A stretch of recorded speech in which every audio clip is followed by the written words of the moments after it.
A lot of people who watch my videos are really into military history, and others are wargamers, and it could be that these two constituencies do not realise just how interrelated these two things are. And in the context of the battle for the Atlantic in World War II, that's what I'm going to be talking about in this video, which has been sponsored by Audible.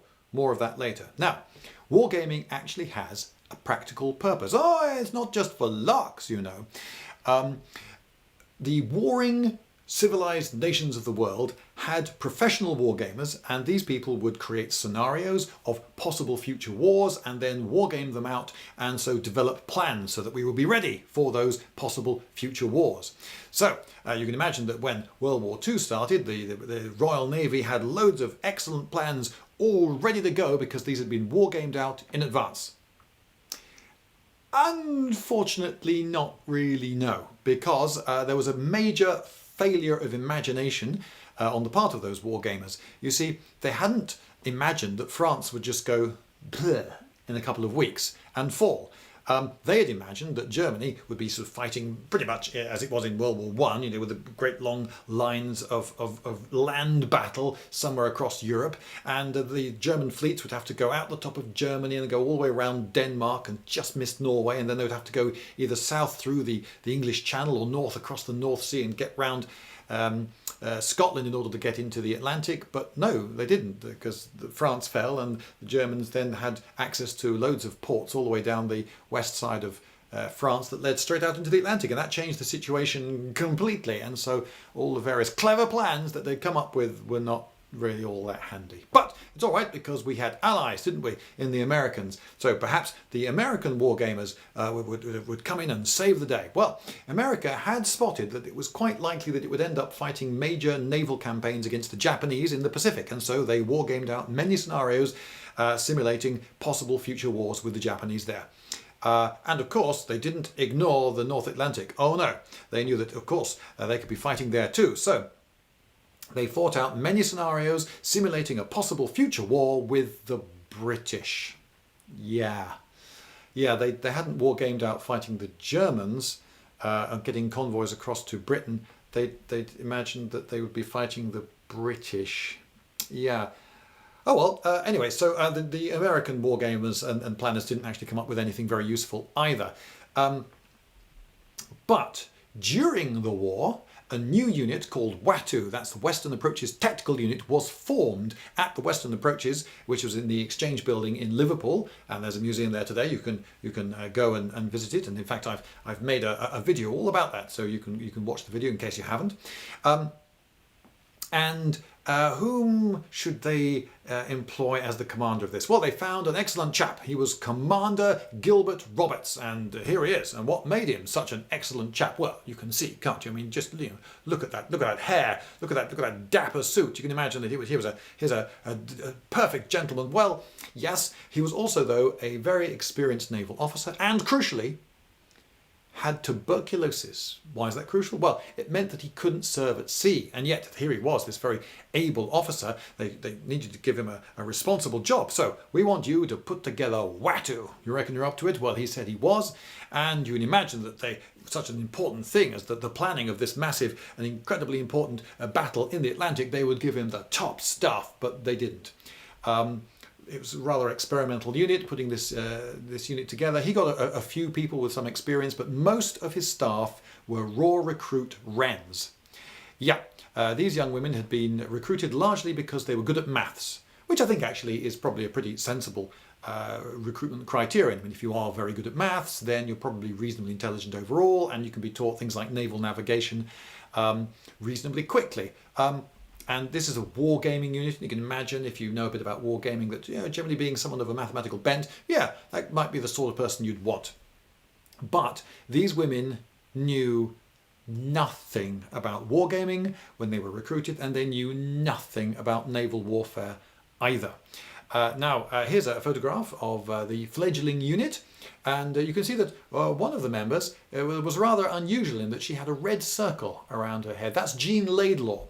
Now, the story about her goes that a couple of Royal Marines dragged her in front of the commander on the day when she first turned up to report for duty, still wearing her school uniform. And when she was told by the commander what she would be doing for the rest of the war, she burst into tears.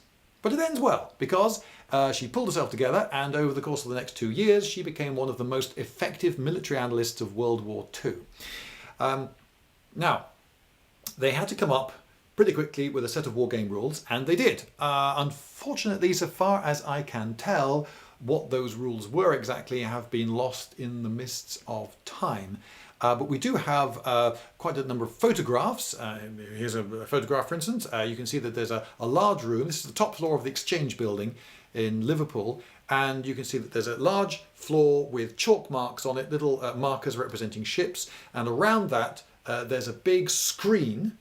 And on the inside of the screen, you can see shelves with boxes on. And in the screen, you can see little slits. Okay, now, the shelves, I imagine, were just convenient for putting things on. The boxes... Here I'm conjecturing, okay? I'm conjecturing, I don't know this, but I'm just looking at what I see there. I know that they had 2-minute turns, and that the officers who were commanding the fleet, who were outside the screen, would write orders on little chits.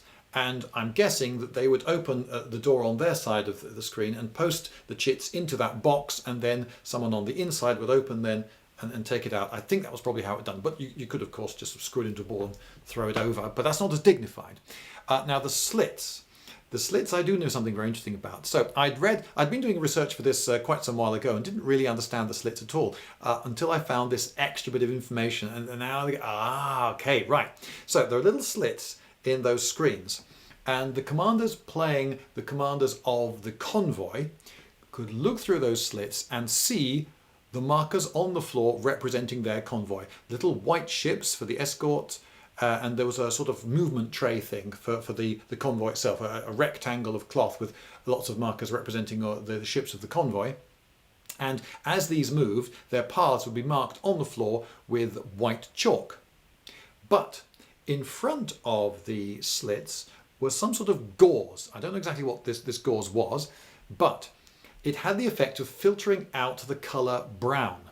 The little markers for the U-boats were painted brown, and they used brown chalk on the floor to mark the path of the U-boats. So looking through the slit, you could see where all your ships were, but you couldn't see the U-boats. If you were the other side of the screen, not looking through the gauze, then you could see both sides. So that's roughly how the game worked. And they trained up loads of people using this system throughout the war. In fact, about 5,000 officers went through the WATU course. They would come in, they would just be there for a short while, a couple of weeks maybe, and then they'd be sent out to command some ships, having understood what WATU was about and what the people at WATU were doing. In the book The Cruel Sea by Nicholas Montserrat, there is a description of this. Nicholas Montserrat, the author of the book, was himself a naval commander fighting in the Battle of the Atlantic. Now, the only person I know who's still alive who took this course, in fact in 1942 he actually ran the course for a few weeks. I only know of one person. He has many names, an unusually large number of names. Some people, for instance, call him Phil the Greek. But he's also known as the Prince Consort and the Duke of Edinburgh. Yes, he's married to Queen Elizabeth II. So far as I know, he's the only person still alive who took the course. Maybe I should write to him and ask for an interview. Anyway, fairly unlikely. So 5,000 of officers from all sorts of places. It wasn't just British officers, it was South Africans and Canadians and New Zealanders.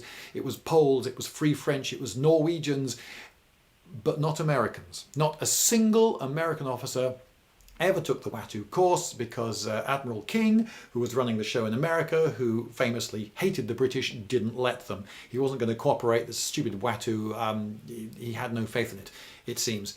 But it was effective. Now, what do? You look at the situation and you wargame it out, and you try to think of new ways that the enemy might behave to put our fleets in danger, and then you think, well, maybe that's what they are actually doing. You can guess at what they're doing by wargaming out things that work, and if they work in the wargame, then maybe that's what they're actually doing in real life. And this solved one of the big problems that the British had. The Royal Navy was acting on an incorrect assumption. Now, where does the first torpedo get launched from in an attack by U-boats on a convoy? Well, what are the advantages that a U-boat has? Well, stealth, obviously, and range. You can be standing off quite some distance. You can be under the water, so you can't be seen. And if you were out to the side, if the convoy was coming past you like that, you would see the side, you see the broadside of every single ship coming past you. So really big targets. And if you missed one, you're quite likely to hit another. And then if you're way off to the side, you can be gone. Yeah, that's the obvious place, isn't it? To be off to the side, shooting, but they weren't. The British just weren't finding a lot of them. So a ship would explode. Oh, quick, there must be a U-boat out there. And they'd send escorts out there. They would never find anything. There was nothing on ASDIC, which is the sonar machine that picked things up underwater. And, well, the wargamers looked at the reports and tried to puzzle it out. And they came to a number of conclusions. One conclusion was the reason that we're not picking up anything on ASDIC is that they're not underwater. They're on the surface. Okay, so why aren't we picking them up on radar? You're not picking them up on radar because they're being a lot more audacious than we realised.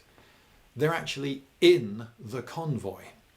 At night, on the surface, and U-boats go much faster on the surface, so they could actually catch a convoy up on the surface, but they couldn't underwater because they'd be much slower. On the surface, if you get in the convoy, you don't get picked up on radar. Well, hang on, the radar surely would pick you up.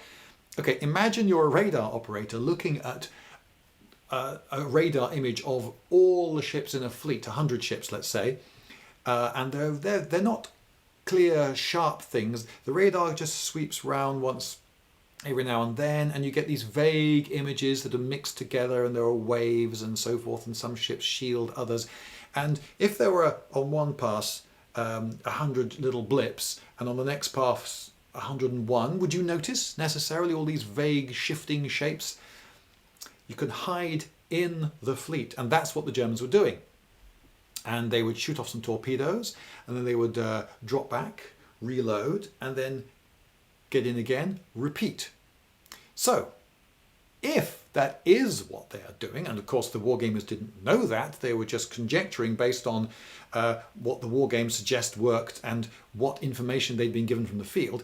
If that is what they're doing, then what tactics would work against it? Well, they came up with a new tactic, and that was you don't go hurtling off left and right trying to find that non-existent U-boat that's out there somewhere. What you do is you drop back, let the fleet carry on ahead of you, drop back quite a long way, and then you trawl forwards. You go forwards like this, pinging your ASDIC and checking the radar.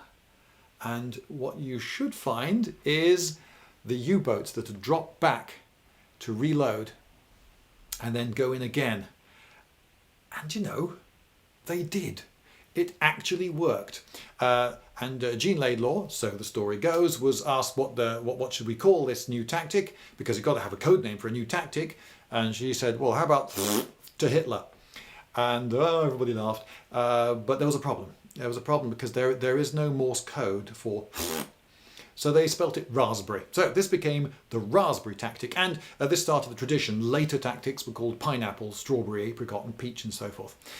Right, so they had a new tactic which they tried out, and they actually started picking up these submarines, these U-boats, and of course now that they know that they're often at night on the surface in amongst the fleet, they knew more what to look for, and so the efficiency of the escort vessels went up and the convoy casualties went down. So let's think of another example of how this wargaming could be put into action. Well, there was something else which had been noticed quite often, which was that very often there was one U-boat that's out there, but it never attacks. Now, you might think that's a little bit odd, but most of the time you're not thinking, oh, that's odd, because you're being attacked by a wolf pack of U-boats, and that's your priority. That one, we don't have to worry about that one. For some reason, that's not doing anything. I don't know, maybe they've broken down or they've run out of ammunition or something. Never mind them. Oh, the U-boat over there, and oh, boom, something's just gone there. You've got an immediate situation which you've got to get to grips with, and that's what you focus on, which was perhaps a mistake, because the WATU people started coming up with conjectures of why is there this one hanging off.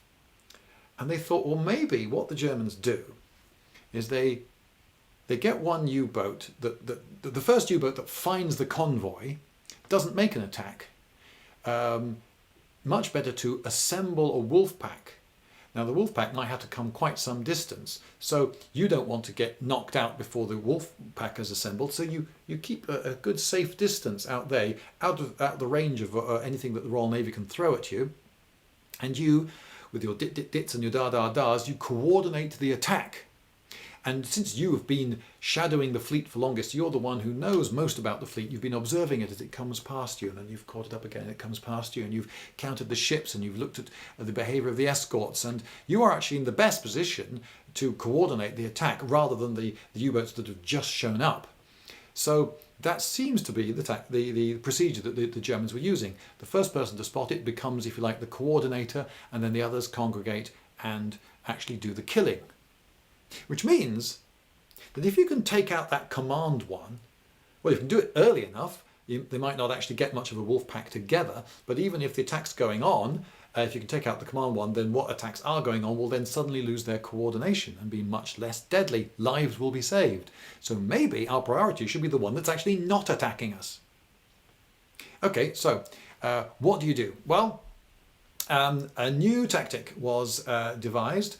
What you do is you pretend that you haven't seen them. So that ship, that U-boat that's out there, you don't go charging straight at it, because if you do, it'll realise, oh, we've been seen, it'll dive and it'll just go away for a bit. It's very likely to be able to find the convoy again, and then it'll pop up and start signalling again. You won't really have achieved very much.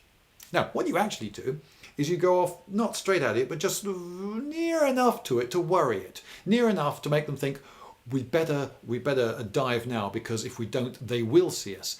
But you don't fire at them, you don't flash lights at them, you don't do any of that. You don't give away that you've spotted them. So they go under the water thinking that they're safe, but they're not. And then you double back, and then using the drone of the engines of all the rest of the convoy as it chugs forwards, you hide amongst your own convoy and go back to where you think they are, and then you drop depth charges on them. And this new tactic was devised by Janet O'Kell. I have one picture which I believe is of Janet O'Kell there. She was 18 years old. Yes, I know she looks about 36 in this picture, but there you go. People looked older in those days. I think she must be at a fancy dress party. Anyway, can you imagine how satisfying it must have been when this new tactic was put into use, and the very first depth charge was a kill. So you can imagine massive feather in the cap. Up until that point, there was still a lot of doubt as to whether WATU's work was really all that worth listening to. Now, Max Horton, Admiral Max Horton, who was running Western approaches, was himself quite sceptical. And there is a famous story, which I am a little bit sceptical about. I think broadly it's true, but I imagine it's one of those things that's been retold so many times that the current version of it is a rather polished and neat, convenient version. But anyway, the story is that he, being sceptical, said, I'm not sure that this tactic's going to work at all. All right then, I'll be the commander of the submarine, and we'll see how well you do against me. And so he played the game. And after a while, someone had to very politely say, I'm terribly sorry, sir, but you're being depth charged. Oh, all right. Well, you got lucky the first time. Right, come on, let's play it again. I think I know what I did wrong. And he lost again, and then again, and then again, and then again. He lost 5 times. So they say, and then he thought to himself, okay, right, I really did try everything, and whatever I did, they seemed to get me. Okay, I don't understand what's going on, but whoever I was up against clearly knows his stuff. So that commander, we need him on the ship, we need him out there and doing this to the enemy because this works. So, who was it then? Who was I up against? Who was the other side of the screen? And he was then sheepishly introduced to the 18-year-old Janet O'Kell, who was a rating. Yeah. You see, officers shouldn't wargame with non-officers. It's banned in just about all armies around the world because it's... Can you imagine if the rating wins, what damage that does to discipline and morale? It's not good. It doesn't look good. And this was an admiral. This was a guy who was enormously experienced. He wasn't popular. He wasn't loved, but he was definitely respected. He had a reputation for absolutely crushing people with the power of his experience. He could say, I've been there, I've done it, I've been doing this since decades before you were born, sonny, and so don't you tell me, I know my stuff, get out of here. He was a very decorated naval commander from World War I. This man had won the DSO, the Distinguished Service Order, 3 times. 3 times. Now, you could say that you could win the DSO once by just being in the wrong place at the wrong time. You're right in the thick of it and somehow you survived and got away with it. Goodness Lord, didn't he do well? Give him a medal. That's one way to get a DSO, but you don't win the DSO 3 times that way. This guy had proven himself. So, steam came out of his ears, metaphorical, steam came out of his ears, but he mastered himself and said, okay, right, this tactic works. Signal all the fleets, we're putting it into action. And it did work. Now then, I suppose I really should be telling you a little bit more about my sponsors, Audible. Now, in case you don't know, Audible is a massive website online that has on it a staggeringly vast collection of audio books. All sorts of topics are dealt with. And if you're interested, there's an offer. You can offer. You can look at there's in the description. There are things you can click. Or if you like typing stuff, you can go to www.audible.com/Lindybeige to find out about the offer there. Or if you're one of these people who can SMS on a device of some sort, well, you can SMS the word Lindybeige to 500 500. Yes, that's Lindybeige to 500 500, and you get the same sort of result. So what's on offer? Well, you can get a free audiobook. May as well get one of the reasonably expensive ones. I mean, why not? One that lasts hours and hours and hours. There was a time when they had to record audiobooks on vinyl and tape and so forth, and the vinyl was really big and heavy. But now with computers, it weighs nothing, and so you can have a 13-hour narrated book or whatever, and just download it in a trice. So. That's one thing. You can get a free audiobook, which is yours to keep forever, and you can even share it with a friend. But there's more. If you are an Amazon Prime customer and you get your skates on, because there's a deadline here, 31st of July, you've got to do this before the 31st of July, and don't say I didn't warn you, then you can get 3 months at the bargain price of $4.95, which is something like a third of the normal price, which is the monthly fee, and you normally get, with the monthly fee, you get 1 free download and other stuff cheaper. Anyway. So there's an offer, www.audible.com/Lindybeige, and you can take advantage of that. Click in the, don't bother typing, just click in the description. It's so much quicker. Now, the audiobook that caught my eye was one by Alistair MacLean. It's HMS Ulysses, and it's quite pertinent, I would say, to this particular video, because it's about naval actions in World War II. Now, Alistair MacLean's first novel was this, and I think it's actually his best.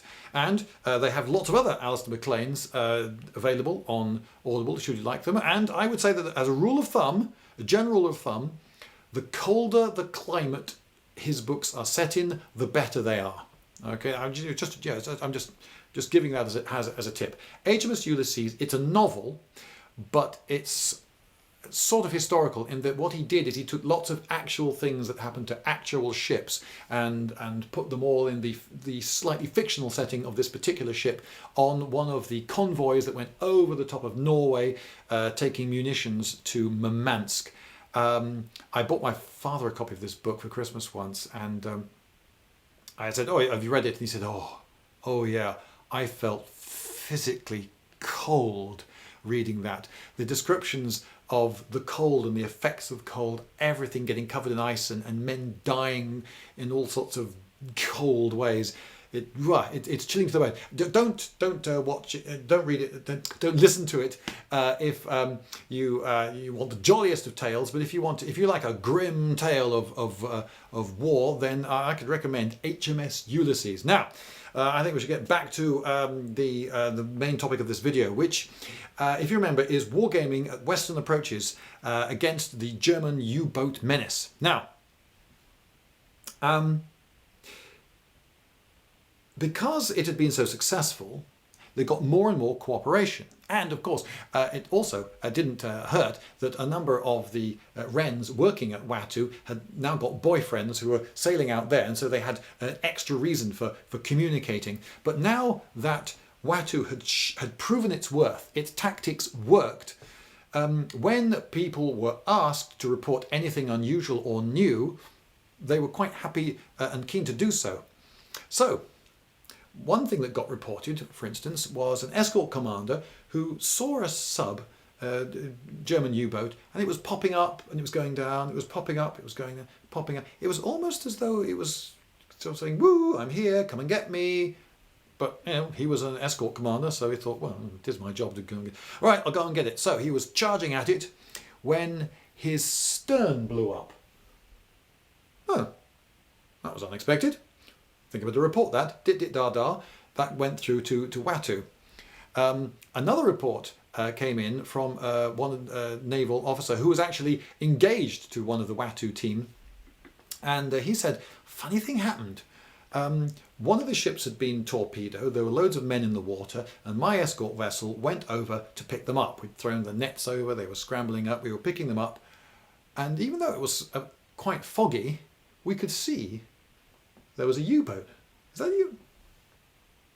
Yeah, there's another one over there. There's another one over there. There are 3 U-boats. Clearly, they could have attacked it, but they're not attacking us. He was thinking, well, we're going to have to break off the rescue attempt. We're going to have to leave these men in the water because there are U-boats that are going to be attacking. Only the U-boats didn't attack. He thought that was strange. So that got reported. Now, it's like a puzzle for you. All right? Let's imagine, okay, so you're at WATU and you get these 2 observations. You don't necessarily know that they're connected even, but I'm just going to tell you, yes, they are. What conclusion would you come to? Now, if you've worked it out already, then well done. Give yourself a beige point and a hearty slap on the back for being a clever clogs. But just in case you haven't, well, I'll tell you. The Germans, WATU conjectured, they didn't know, it was just a guess, had developed the T5 or the Gnat. Actually, I've only one source has told me that it was ever called the Gnat, so I'm not entirely sure. But the T5 was an actual torpedo that the Germans actually had developed that was acoustically guided. So this was a new torpedo that the Germans had tested on this poor commander who had gone out and had his stern blow off. Why did his stern blow up? His stern blew up because the torpedo, which was launched not straight at him but a little off to one side, had detected the sound of his propellers, the noisy bit of the ship, and had gone crash and hit him in the stern. That's why his stern blew up, despite the fact that the U-boat that he was chasing was in front of him. And the guy who was picking up the guys from the water, why didn't they attack? He wasn't making any noise. He was stationary in the water. If they were loaded with acoustic torpedoes and he's stationary, they can't get him. If you're stationary, they can't get you. Okay, so they didn't know this, but they conjectured that there was a new torpedo, and this would also perhaps to some degree explain why they seem to be going for the escort vessels more than the convoy vessels, at least taking out the escort vessels first rather than going for the convoys first. All right. So they got on the phone, they talked to all the boffins they could talk to about how an acoustic torpedo might possibly work, what sort of limitations might it have, and the boffins gave them their best guess. And then a new tactic that was actually not named after a fruit, it was called step aside, was developed. So, if you remember, before you pretended not to have seen them. Well, with step aside, you go completely the other way. You make absolutely sure that they know that you have seen them. You fire a star shell over the top and you illuminate them and you set off towards them. Well, what are they going to do? If they stay on the surface, you're a warship, you'll blow them up. So you force them to dive, but you don't actually charge at them. What you do is you step aside. So if the convoy is going this way, you go at 90 degrees to it, about a mile away. So why are you doing that? Well, what they conjectured was that these acoustic torpedoes probably didn't take in sound from 360 degrees. If you're trying to fire at a convoy and you've got friendly ships, friendly U-boats as well in the water with you, it'll just pick up everything and you've no idea where it'll go. So what you can do, you've got to pick a target and then you launch the torpedo near it so that it can swerve into just that target.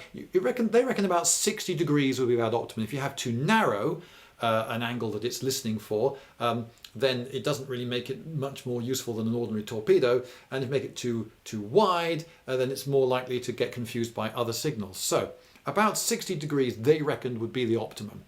And this turned out later to be pretty close to the truth. So if you head north, you can get out of, as this diagram makes clear, you can get out of that 60-degree arc of danger. So as you charge it and it's going away, and it can launch an acoustic torpedo at you out of its rear, they had torpedoes in the rear as well, tube, you're in tremendous danger. But if you go straight at 90 degrees to the fleet, you should be safe, in theory. But can you imagine how nerve-wracking it would be to test that? Really? Am I going to be safe? We're also away from all our friends, on our own. There can be more U-boats out there. It must be pretty nerve-wracking to just take someone's word for it. Well, we think this will probably work. Then what you do is you predict where that now dived U-boat is going to end up. Now, U-boats underwater couldn't actually go all that fast, and they had quite a big turning circle, and tactically when they're trying to attack a convoy, they've only got so many options. So it was reasonably predictable where they would pop up next. And that's what they put into action. And do you know what? It turned out that step aside worked as well. Now, oh, by the way, sorry, a bit of a sidetrack now, but some people very kindly wrote into me after watching my last video about U-boats and how to sink them, and to give me some more details about hedgehogs and squids. They were anxious that I let you know that the bomblets, as I called them, launched from the hedgehog were not actually depth charges. A depth charge sinks until it reaches a depth setting that you've given it, and then it goes bang, whether it hits anything or not. The hedgehogs, those little bomblets would just sink and sink and sink until they physically hit something, and then they would explode in contact with it. They were smaller than a depth charge, but they were definitely big enough to blow a big hole, a big fatal hole in a U-boat. So that was something I neglected to mention about the hedgehog. And someone else wrote in to me to say that the British, it seems, had really missed a trick, and that right nearly at the beginning of the war they actually had loads of hedgehogs and loads of ammunition for them, but they didn't realise how effective it was. They didn't realise what a great weapon they had, and so they didn't train everyone in the use of them. And a lot of people who were a bit sceptical about their effectiveness didn't even didn't tell the crews how to use it properly, and even neglected the weapon. And I've heard of them going rusty when inspected. No, not when inspected. On being inspected, were found to have gone rusty, is what I meant to say. But you knew that. You're a very discerning person. We should have lunch sometime. Anyway, so that was another detail about that. On the squid, by the way, the tubes were slightly at an angle like that, so that the three bombs landed in a triangle, and if you had two squids you could make a sort of star or circle shape with them. So the little details that people write in, and so thank you very much. I want to encourage people to write in with little extra bits of details like that. And of course, if I get something wrong, you would tell me, wouldn't you? Because you wouldn't want me to carry on being wrong. That would be awful. So anyway, so I do appreciate people who write in with little extra tidbits like that. So Oh, right, no, sorry, sorry to interrupt. No, I know I normally get these all in one take and I've ruined it, but stupidly, at this point, I forgot to say something, which I think I will say now because I think it's genuinely interesting and really worthwhile saying. I always forget stuff, but I didn't want to miss this out. Now, these war games were actually informing battles that were happening at the time. It was happening in what you might call real time. Normally, wargamers plan stuff out in advance, they come up with conjectural scenarios, and it's all thinking long in the future. But these battles across the Atlantic lasted for many days. It takes time to gather a wolf pack to attack a convoy, and they don't just shoot one torpedo and scarper. These U-boats typically had 14 torpedoes, and getting into position to launch one and then getting into position to launch another one can take a long time. They didn't want to die. They had to make every torpedo count, so it would take a long time for them to do their wolf packery. So the battle would happen going across the Atlantic over many days, but radio was really quick. So after the first clash, the observations of what's going on could be sent to Western approaches, and WATU could then have people wargaming through the night, bleary-eyed, trying to work out the best way to counter the particular situation that these captains out on the cold sea found themselves in, and then they could send instructions based on their findings back, and those could be acted on during the next bit of that same battle. So WATU was actually wargaming stuff out and being able to advise people in the field actually during the battle, and I just thought that was something which you'd like to hear. Okay, right, carry on, thank you. How effective was WATU? Well, let's have a look at the graph, because we all love graphs, which I'm going to say, I'm going to go overlay it now. Oh, I've just created more work for me. Right, so as you can see, this line represents the amount of tonnage of shipping being sunk by the German U-boats during the Battle of the Atlantic. And you can see that they start off sinking ships, and they sink more and more and more and more. And this is the first happy time. And an awful lot of Allied shipping is going to the bottom of the ocean. But then the British get their act together. They get more coordinated. They introduce the cam ships and the VLR aircraft and so forth, and they get their act together. And you can see that yes, the tide is now turning against the Germans. The British have the upper hand. But then the Americans enter the war, and things change quite dramatically, and the second happy time then starts, and you can see that the line goes up and up and up and keeps going up. My goodness, does it go up, until it gets to this terrifying point, which is significant because this is the point in the Battle of the Atlantic when WATU's tactics start to be implemented.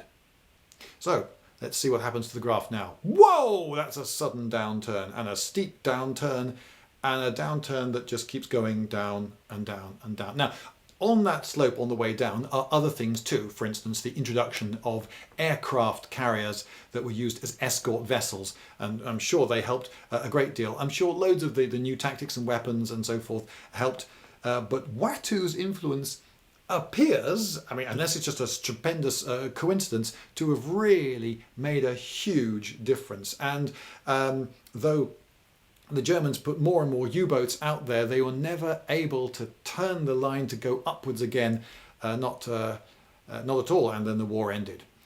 So, against what opposition were the British fighting? Let's have a look at another line or bar chart or something. I'm not sure how I'm going to show it.